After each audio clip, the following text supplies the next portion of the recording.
Centrándonos específicamente en el caso argentino, vamos a decir un par de cosas.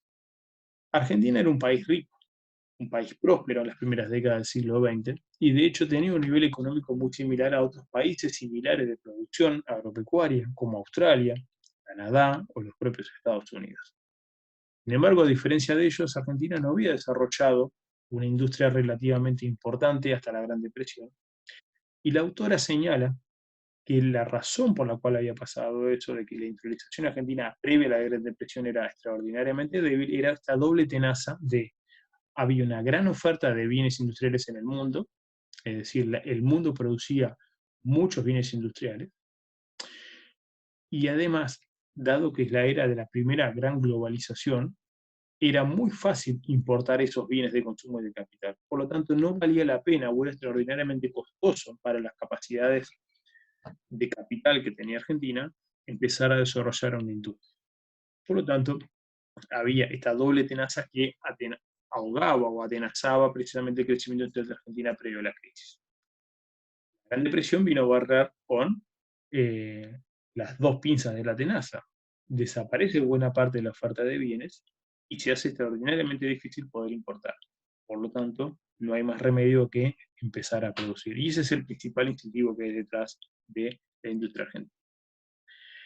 Sin embargo, la autora señala que este modelo de industrialización no es un modelo exitoso en buena medida porque se centra fundamentalmente en lo que se llama la industria liviana, que es que la industria de bienes de consumo.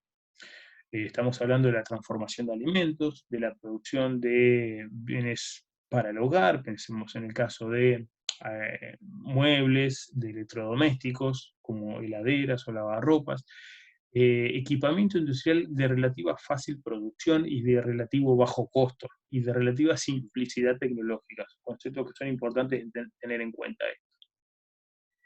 Sin embargo, para tener una industria exitosa, amplia y autosostenida, era necesario pasar a la siguiente fase de industrialización, lo que se llamó la industria pesada, algo que Brasil y México van a lograr en cierta medida, pero que Argentina no pudo, mucho menos Uruguay, para la comparación. ¿Qué quiere decir esto? No supo ser capaz o no pudo desarrollar la industria de los bienes de capital, de los bienes para producir bienes, es decir, de la maquinaria. La industria de fabricación de maquinaria siempre fue muy limitada en la Argentina. Y eso le impidió tener una industria en general exitosa en el país. ¿Cuál es la explicación de la autora para esto? Fundamentalmente es la oposición del sector terrateniente argentino, que veía que para desarrollar esta industria el Estado tenía que cerrar mucho la economía y transferir muchos recursos del agro para financiar esta industria pesada, algo a lo cual va contra los intereses del sector agropecuario. Y a su vez la oposición de la política imperialista de turno, es decir, de Estados Unidos, que veía con malos ojos esta posible competencia desde el sur. Hay algunas críticas al planteamiento de la autora por parte de otros que señalan de que, bueno, si ese fue el caso, ¿por qué no se desalentó la industria pesada brasileña? Cosa que de hecho Estados Unidos contribuyó, o por lo menos a través de los capitales norteamericanos, se contribuyó a financiar parte de la industria pesada brasileña. Es cierto que hay una afinidad política mucho mayor, pero otros sostienen básicamente que el problema de fondo de la industria pesada argentina tiene que ver con los costos. Los costos de capital, que eran enormes para desarrollarlos, y de la falta de tecnología. Estamos pensando en que la industria pesada requería grandes conocimientos técnicos que Argentina en ese momento no tenía más remedio que importarlos, lo que hacía aún más grave todavía el problema de costos del país.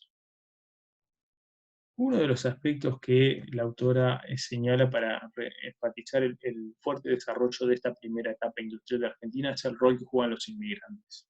Dado que la mayoría de ellos vienen de países con una fuerte cultura industrial, pensemos en el caso de los italianos del norte o de algunos de Europa Oriental que llegaron a la Argentina, le van a dar una fuerte impulso y una cierta capacidad para crear sobre todo pequeñas y medianas empresas que van a desarrollarse.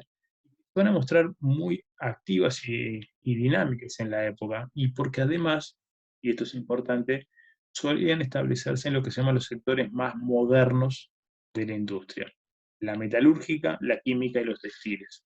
La autora los contrapone con la industria más conservadora, menos dinámica que ya existía previo a la Gran Depresión, sobre todo en la industria de la transformación de alimentos, que es una industria poco innovadora en esta época y de poco crecimiento.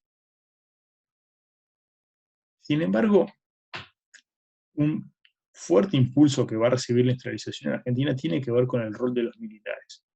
Pensemos en el contexto de la época, estamos en plena Segunda Guerra Mundial y en 1943 concretamente los militares de hecho derrocan al gobierno civil conservador que gobernaba la Argentina para establecer una dictadura militar que va a durar hasta la llegada de Perón al poder en el 46, cuyo objetivo era mantener a la Argentina fuera de la guerra, es decir, mantener una política de estricta neutralidad y no ponerse bajo el paraguas protector del bando aliado de los norteamericanos y británicos, lo cual en buena medida también servía para encubrir las simpatías filofascistas de buena parte de estos militares que sentían hacia fundamentalmente Italia, en menor medida hacia Alemania.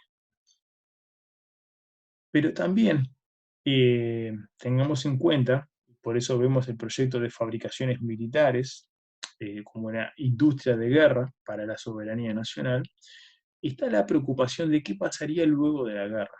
Sobre todo parte de los militares se plantean, bueno, ¿qué pasa si se retoma en los niveles de comercio normales? Y seguramente Argentina podía volverse a inundar de productos industriales que hacía años que no recibía, y eso llevaría a la quiebra de muchos sectores, lo cual implicaría un aumento del desempleo. En un contexto, finales de los años 40, de fuerte simpatía hacia la Unión Soviética en buena parte del mundo por su éxito en la guerra, ellos temían una posible agitación comunista que derrocara al gobierno producto del descontento social que generaría la recesión económica por el, el agotamiento de la industria desprotegida. Por eso los militares y luego Perón van a darle un fuerte énfasis en la industrialización, tanto por el lado de la soberanía nacional como por el ser capaces de ser generadores de empleo. Uno de los mitos más difundidos sobre la industrialización y la guerra es decir de que la Segunda Guerra Mundial fue muy positiva para la Argentina, así como para el Uruguay. En algunos aspectos lo fue, pero no en el aspecto de la industrialización. En buena medida porque mientras duró la guerra, el abastecimiento de equipamiento, de materias primas y de combustibles fue muy, muy complicado, en buena medida porque casi todos los fletes que habían disponibles servían para uso militar o para aprovisionar a los ejércitos aliados, por lo tanto no quedaban barcos disponibles para traer petróleo o traer máquinas dentro de Argentina.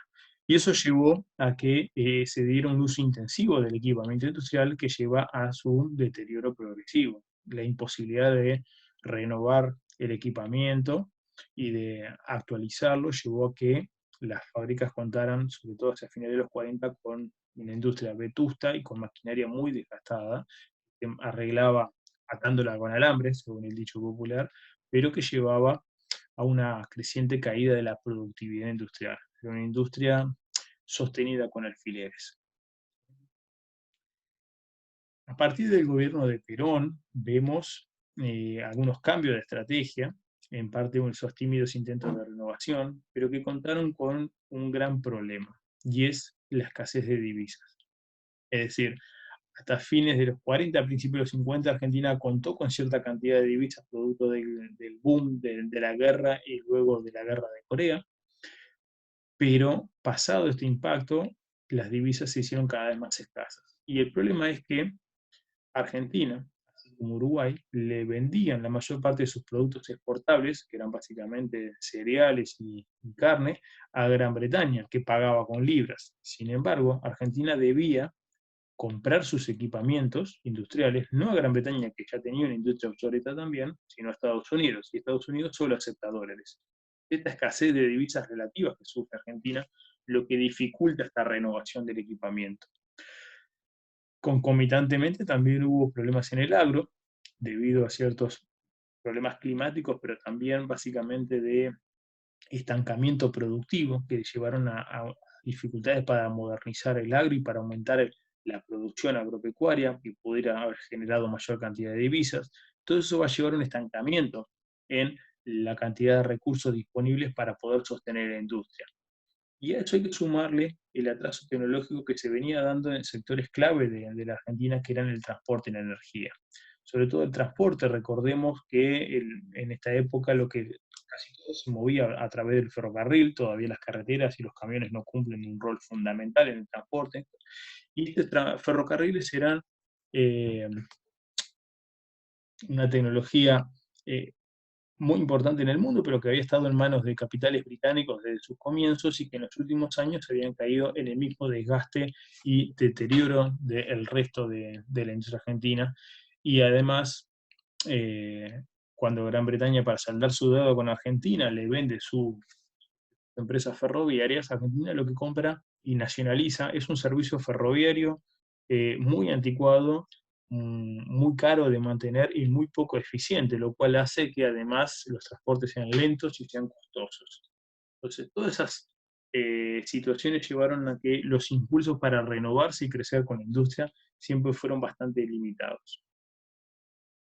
Entonces, para cerrar en esta primera parte del video, la autora señala de que hay tres grandes razones por las cuales la industrialización en Argentina encontró su límite. La primera es, no fue capaz de transformar la estructura productiva nacional. Es decir, siguió siendo un país que dependía para obtener divisas de la producción agropecuaria. Siguió siendo un país fundamentalmente agropecuario, donde lo principal venía del campo. La industria crece, la industria vuelve, pasa a tener una participación en el PIB cada vez mayor, pero no logra desplazar al sector primario como el sector fundamental de generador de divisas. Sí es el generador de empleo más importante, pero es deficitaria y depende de los dólares o de las libras que se obtengan de la venta del sector agropecuario para sostener la industria. No es autosustentable. El segundo punto, la mayor dependencia del exterior. Lejos de ser la industrialización sustitutiva de importaciones, en realidad, por eso que muchos autores dicen es un nombre que, salvo en los años 30, no es un término correcto, porque lejos de sustituir importaciones, lo que se hace es cambiar unas importaciones por otras. Como es una industria dependiente del equipamiento y de la tecnología del exterior, tiene que, a medida que avanza la industrialización, tiene que importar cada vez mayor cantidad de bienes y de tecnologías más caras. Y a eso hay que sumarle mayor consumo de combustible. La cuenta de petróleo pasa a ser un rubro cada vez más importante y cada vez más agobiante para Argentina, lo cual también implica limitaciones a su crecimiento. Por último, el tercer punto es la excesiva dependencia que tiene la industria del proteccionismo del Estado. Es básicamente en dos aspectos, ¿sí? Por un lado, la protección arancelaria, los impuestos de la aduana que se cobran a los productos importados que compiten con la producción nacional para hacerlos más caros. Y por otro lado, los subsidios estatales, es decir, el Estado otorga a determinadas empresas determinados montos para ayudarlos a cubrir la diferencia de costos para hacerlo relativamente competitivo. ¿Pero dónde? En el mercado interno. Un mercado interno que es cautivo. Por eso es que la industria argentina logra sobrevivir en ese mercado que no tiene más remedio que comprarle. Pensemos un ejemplo. Si la heladera argentina de fabricación nacional costaba 100 y la heladera alemana costaba 80, como se le aplica un arancel a la heladera alemana de X porcentaje, que vamos a ponerle 30%, bueno, ese 30% son $24, por lo tanto tenemos una heladera alemana que va de $104 y una heladera argentina de 100. Entonces el consumidor argentino a la hora de comprar heladeras va a tender a preferir la heladera argentina que la alemana por menor costo, que además puse justo un valor medio cercano, pero en general podría ser mayor, y porque además también estaba esto de, bueno, el compre nacional, proteja el empleo nacional, y eso generaba una industria complaciente, una industria poco dada a competir y a cuidar la calidad del producto, porque, bueno, tenía un consumidor asegurado. Estas son las principales limitaciones que plantea la autora y hasta acá vamos a llegar con la primera parte del video. La segunda vamos a trabajar con algunas tablas que plantea Rosemary Sorp para analizar el fenómeno de la industrialización en América Latina en general. Hasta luego.